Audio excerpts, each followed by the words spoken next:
어느 장례식장에서 이런 일이 있었습니다.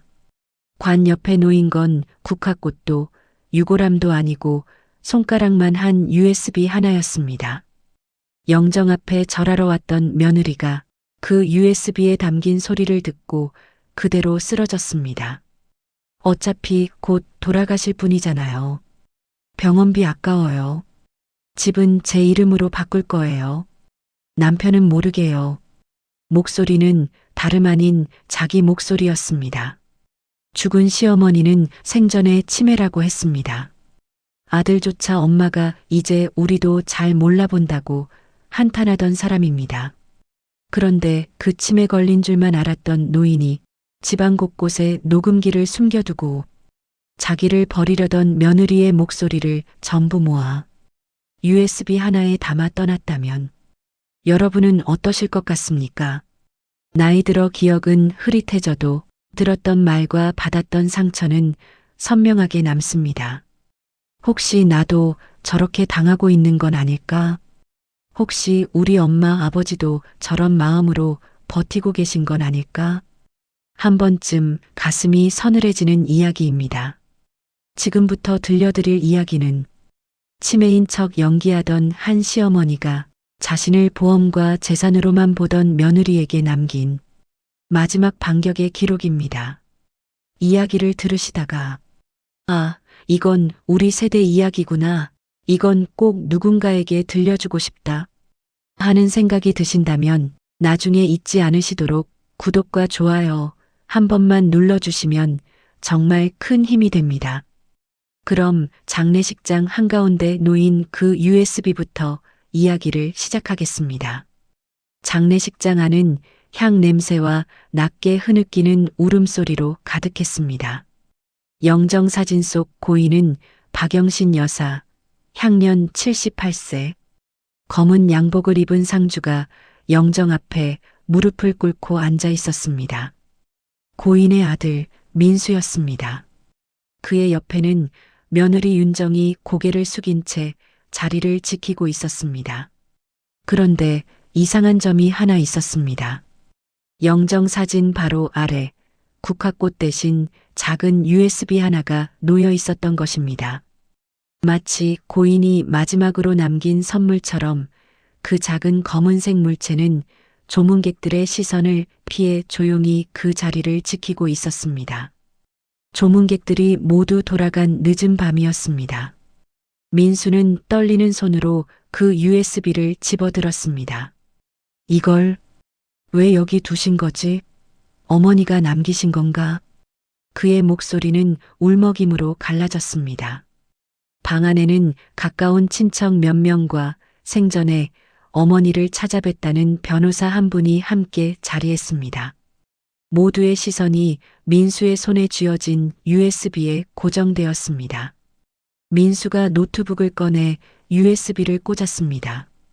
파일이 열리고 재생 버튼을 누르는 순간 스피커에서 낯익은 목소리가 흘러나왔습니다.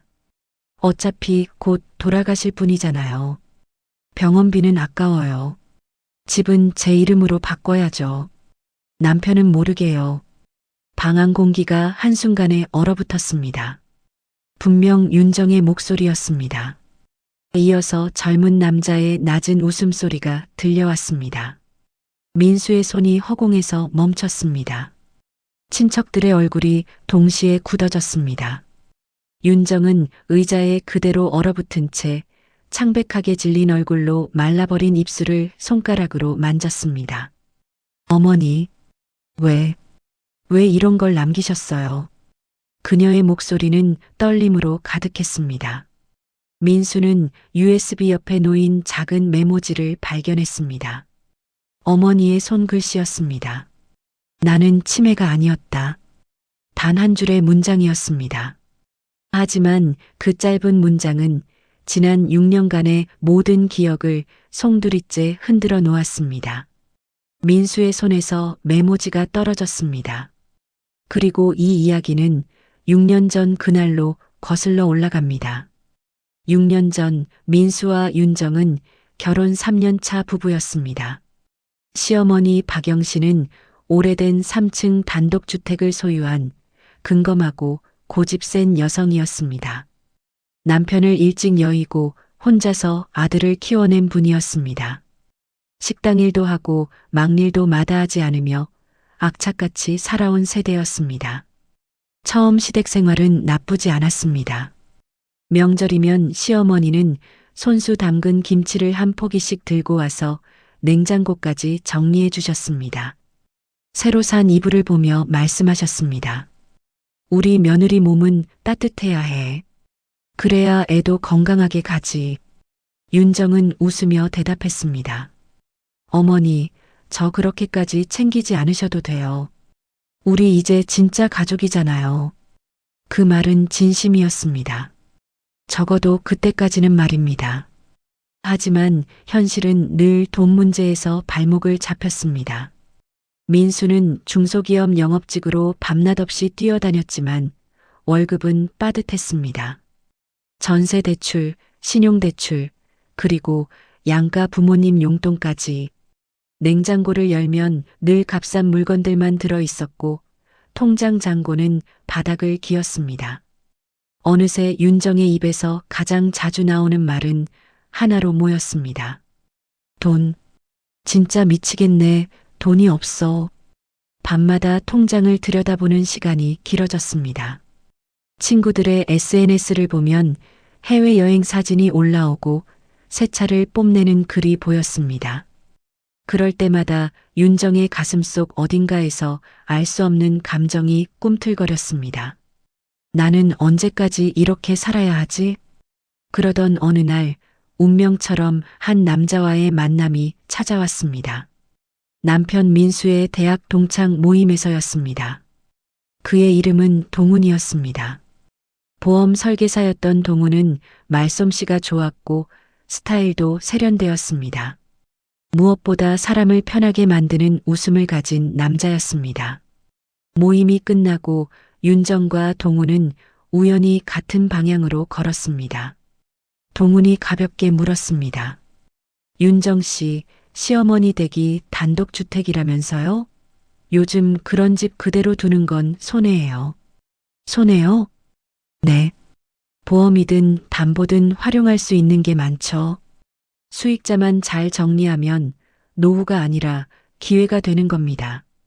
처음에는 그냥 지나가는 말처럼 들렸습니다. 하지만 집에 돌아와 통장을 열어봤을 때 그 말이 머릿속에서 다시 떠올랐습니다.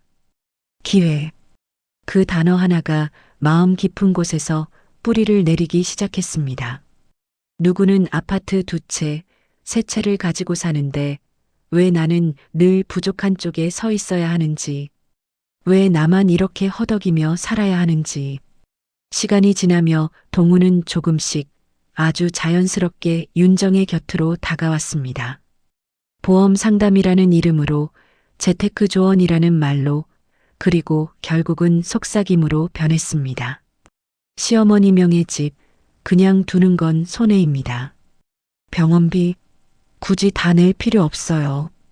사망보험 들어놓으면 병원비 정도는 커버됩니다. 수익자만 바꾸면 돼요. 남편 몰래 해도 법적으로 문제 없습니다. 그 말은 건조한 나무 껍질에 불씨가 떨어지는 것처럼 윤정의 가슴속 깊이 스며들었습니다. 이미 마음 한구석이 무너져 있었습니다. 가난에 지친 마음, 남들과 비교하며 느끼는 박탈감, 끝없이 반복되는 빈곤의 굴레, 그 틈 사이로 욕망이 자라날 자리가 생긴 것입니다. 윤정은 거울 앞에 섰습니다. 거울 속 자신의 얼굴을 보며 작게 중얼거렸습니다. 나도 좀 편하게 살고 싶은데. 그 순간부터 시어머니를 바라보는 윤정의 눈빛이 조금씩 달라지기 시작했습니다. 예전처럼 따뜻하지 않았습니다. 어딘가 계산적이고 차가운 무언가가 섞여 들어갔습니다. 시어머니 박영 씨는 그 변화를 느꼈을까요? 아직은 아무 말도 하지 않았지만 무언가 달라지고 있다는 것을 감지하고 있었는지도 모릅니다. 그렇게 욕망의 씨앗이 싹을 틔우기 시작했습니다. 아직은 작았지만 시간이 지나면 걷잡을 수 없이 자라날 그 씨앗이 그의 겨울이었습니다. 시어머니 박영 씨는 어느 날부터인가 이상한 모습을 보이기 시작했습니다. 냉장고 문을 열고 한참을 서 있다가 무엇을 꺼내려 했는지 잊어버렸습니다. 그런 일이 하루에도 몇 번씩 반복되었습니다. 시장에 다녀오다가 골목을 헤매는 일도 생겼습니다. 이웃 아주머니가 집까지 데려다주며 민수에게 말했습니다. 따님, 어머니가 요즘 좀 이상하셔. 병원 한번 모시고 가보는 게 어때? 민수는 걱정스러운 얼굴로 어머니를 병원에 모셨습니다. 각종 검사를 받은 뒤 진료실에서 의사의 말을 들었습니다. 치매 의심 소견이 보입니다. 초기 단계로 판단되니 약을 드시면서 경과를 지켜봐야겠습니다. 그 말을 듣는 순간 민수의 어깨가 축 처졌습니다. 옆에 서 있던 윤정의 얼굴에는 복잡한 표정이 스쳤습니다. 안쓰러움도 있었고 슬픔도 있었습니다. 하지만 그 뒤에 아주 미묘한 다른 감정이 살짝 겹쳐져 있었습니다. 바로 기회라는 이름의 잘못된 안도감이었습니다. 집으로 돌아오는 길, 윤정은 화장실에 간다는 핑계로 잠시 자리를 비웠습니다. 복도 구석에서 몰래 휴대폰을 꺼내 동훈에게 전화를 걸었습니다. 응, 이제 시작이야. 치매래. 진단도 나왔어. 응, 다 내 계획대로 가고 있어. 그날 밤 거실 소파에 앉아있던 시어머니는 모두가 잠든 줄 알고 있었습니다. 천천히 몸을 일으켜 진단서를 다시 한번 펼쳐들었습니다. 한참을 들여다보다가 작게 한숨을 내쉬었습니다. 내가 바보가 되면 얘들이 누구인지 보이겠지. 박영 씨는 이미 느끼고 있었습니다. 며느리의 눈빛이 예전과 다르다는 것을, 밥상 위에 올라오는 반찬의 질이 서서히 떨어지고 있다는 것을, 자신의 자리가 집안에서 조금씩 밀려나고 있다는 것을. 그날 밤 박영 씨는 결심했습니다. 그래, 바보가 되어주자. 대신 눈은 감지 말자. 다음 날부터 박영 씨는 치매를 연기하기 시작했습니다. 일부러 길을 잃고, 일부러 손자 이름을 틀리고, 일부러 밤마다 같은 질문을 반복했습니다. 모두의 눈에 기억을 잃어가는 늙은이가 되어가는 동안 그녀는 조용히 준비를 시작했습니다. 인터넷 카페에서 중고로 작은 녹음기를 구입했습니다. 전자상가에서 소형 카메라도 몇 개 샀습니다. 손이 떨렸지만 하나씩 집 안 곳곳에 설치해 나갔습니다. 거실 화분 속에 녹음기 하나를 숨겼습니다. 현관 센서 등 안쪽에 작은 카메라를 달았습니다. 윤정 방 쓰레기통 밑바닥에는 USB 메모리 칩을 붙였습니다. 베란다 걸레통 깊숙이에도 두 번째 레코더를 넣어두었습니다. 모른 척해야 진짜가 나온다. 박영 씨는 입술 사이로 작게 속삭였습니다. 그리고 하루, 일주일, 한 달, 두 달, 11개월 동안 늙은 몸으로 모든 것을 견디며 기록했습니다. 윤정은 그런 줄도 모른 채 시어머니를 대하는 태도를 점점 숨김없이 드러냈습니다. 또 잊으셨어요? 이런 것도 기억 안 나시면 그냥 가만히 계세요. 약 드셨냐고요? 제발 좀 똑바로 좀 하세요. 저도 제 인생이 있거든요. 아휴, 답답해. 왜 이렇게 느려지셨어요? 예전에는 절대 하지 않았던 말들이 쏟아져 나왔습니다. 처음에는 조심스럽게 시작되었던 무시가 점점 노골적인 혐오로 바뀌어 갔습니다. 연민이 사라진 자리에 짜증이 자리 잡았습니다. 그 모든 순간이 조용히 저장되고 있었습니다. 밤이 되면 박영 씨는 혼자 방에 앉아 그날 녹음된 파일을 들었습니다. 며느리의 차가운 목소리가 들려올 때마다 가슴 한쪽이 무너져 내렸습니다. 하지만 눈물을 닦고 다시 파일을 정리했습니다. 민수야, 엄마는 내가 진실을 알아야 한다고 생각한다. 아프겠지만 그래도 알아야 해. 11개월이 흘렀습니다. USB 안에는 윤정과 동훈의 통화 내용, 시어머니를 함부로 대하는 장면들, 그리고 더 끔찍한 계획들이 빼곡히 담겼습니다. 박영신은 마지막 파일을 저장하며 생각했습니다. 이제 곧 끝이구나. 어느 비 오는 오후였습니다. 윤정은 거실 창문 너머로 시어머니가 외출하는 모습을 보았습니다. 평소와 다른 점이 있었습니다. 늘 길을 헷갈려 하던 분이 오늘은 유난히 똑바른 걸음걸이로 집을 나서는 것이었습니다. 이상한 찜찜함이 가슴을 스쳤습니다. 윤정은 재빨리 차 키를 집어들고 몰래 뒤를 따라갔습니다. 시어머니는 동네 커뮤니티 센터로 들어갔습니다. 윤정은 차 안에서 숨을 죽이고 지켜보았습니다. 유리문 너머로 시어머니가 직원에게 무언가를 건네는 모습이 보였습니다. 입모양을 읽을 수 있었습니다. 제가 혹시 먼저 가면 이걸 꼭 아들 민수에게 전해주세요. 그 순간 윤정의 등골이 서늘해졌습니다. 직원이 받아든 것은 작은 박스 봉투였습니다. 봉투 안에서 어렴풋이 검은 물체 몇 개가 보였습니다. USB였습니다. 저 여자가 다 알고 있었던 거야. 윤정의 손이 떨렸습니다. 핸들을 꽉 쥔 손등에 핏줄이 퍼렇게 솟아올랐습니다. 집으로 돌아오는 길, 와이퍼가 빗방울을 쓸어내리는 소리만 차 안에 울렸습니다. 윤정은 이를 악물었습니다. 좋아. 그렇다면 나도 살려면 해야지. 그날 밤 윤정은 시어머니의 방을 샅샅이 뒤졌습니다. 서랍을 열고 옷장을 뒤지고 이불 속을 뒤적였습니다. 베개 밑 장롱 깊숙한 곳까지 손을 뻗었습니다. 오래된 약봉지 사이에서 손에 무언가 딱딱한 것이 잡혔습니다. 검은색 USB였습니다. 심장이 미친 듯이 뛰었습니다. 윤정은 황급히 자기 방으로 가서 컴퓨터에 USB를 꽂았습니다. 화면에 폴더 이름들이 떠올랐습니다. 날짜별 녹취, 윤정 마이너스 동훈 통화 내용, 민수에게 유언, 손가락이 저릿할 만큼 마우스를 꽉 쥐었습니다. 윤정은 속으로 중얼거렸습니다. 이걸 지우면 돼. 지워버리면 아무도 모르는 거야. 바로 그때였습니다. 윤정아, 뭐하니? 문틈 사이로 익숙한 목소리가 들려왔습니다. 윤정이 화들짝 놀라 돌아보았습니다. 문간에 시어머니가 서 있었습니다. 그런데 그 눈빛이 달랐습니다. 어느 날부터 보여주던 멍하고 흐릿한 눈이 아니었습니다.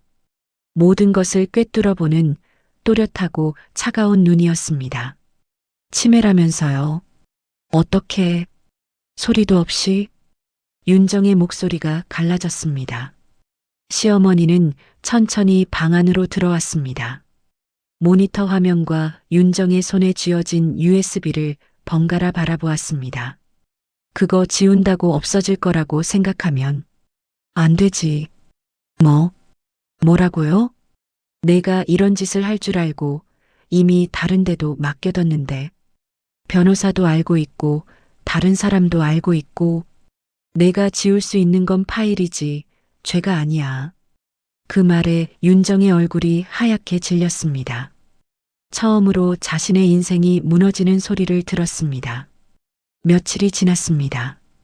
겨울비가 장대처럼 쏟아지던 어느 날 아침 시어머니가 갑자기 가슴을 부여잡고 쓰러졌습니다. 119 불러드릴게요. 윤정이 다급하게 소리쳤습니다. 하지만 시어머니는 마지막 힘을 짜내 낮게 말했습니다. 그 USB들, 내가 지우고 싶었던 그것들 때문에. 그러지 마라. 민수에게 엄마가 끝까지 널 믿었다고는 그렇게는 못 말하겠다. 그렇게 박영신은 병원으로 실려갔다가 끝내 돌아오지 못했습니다. 그리고 다시 장례식장으로 돌아왔습니다. 검은 양복을 입은 변호사가 들어와 민수에게 봉투를 건넸습니다. 박영신 어르신께서 돌아가시면 꼭 전해달라고 하셨습니다. 유언과 증거 자료입니다. USB가 노트북에 꽂혔습니다. 어머니의 목소리가 다시 살아났습니다. 민수야, 엄마는 치매가 아니다. 치매인 척했을 뿐이다.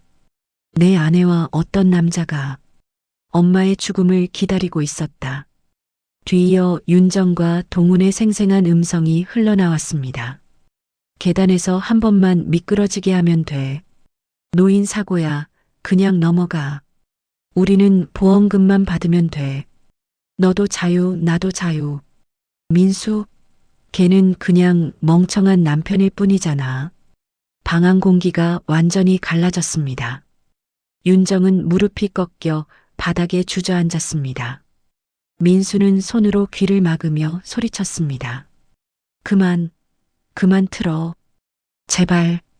하지만 파일은 끝까지 재생되었습니다. 늙은 사람을 이용하려 한 죄를 늙은 사람이 직접 밝히는 마지막 증언이었습니다. USB에 담긴 모든 자료는 그대로 경찰에 넘겨졌습니다. 불법 보험 가입, 명예 도용, 사망보험금 설계 의혹, 그리고 계단 사고를 암시하는 대화들까지 수사가 진행되면서 더 충격적인 사실이 드러났습니다. 동훈은 이미 여러 차례 비슷한 수법을 써왔던 것입니다. 노인들을 상대로 사망보험을 가입시키고 가족들을 부추겨 죽음을 기다리게 만든 전력이 있었습니다. 그는 그것을 사업이라고 불렀습니다. 윤정은 처음에 끝까지 발뺌했습니다. 그 사람이 시킨 거예요. 저는 그냥 듣기만 했어요. 정말 그럴 생각까지는 없었어요. 눈물을 흘리며 애원했습니다. 하지만 녹취록, 문자 메시지, 계좌 거래 기록은 거짓을 허용하지 않았습니다. 결국 윤정도 공모 사실을 인정할 수밖에 없었습니다. 재판정에 선 날 방청석에는 민수가 앉아 있었습니다. 한 번도 윤정을 쳐다보지 않았습니다. 그저 정면만 바라보고 있었습니다. 판사가 마지막으로 물었습니다.